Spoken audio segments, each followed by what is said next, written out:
শ্রদ্ধেয় আলেম যে সমাজ, এই সমাজে কিছু বলা আমি মনে করি বেয়াদবি।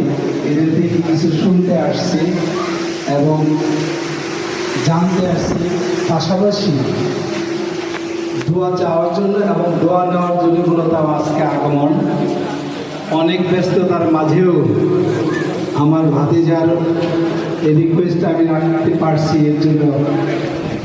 বিশিষ্ট ব্যবসায়ী, তিনি মাতৃভূমির টানে বারবারই দেশে এসে থাকেন এবং তার আব্বার প্রতিষ্ঠিত মাদ্রাসা নবাবগঞ্জের খতিয়া, ওই মাদ্রাসার দায়িত্ব আমি আছি। আল্লাহ যেন শ্রদ্ধেয় চাচাজানকে সুস্থতার সাথে ব্যবসা পরিচালনা করার তৌফিক দান করেন।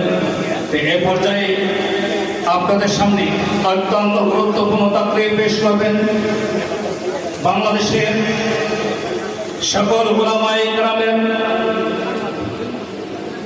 নাগমণি মাহবুবুল উলামা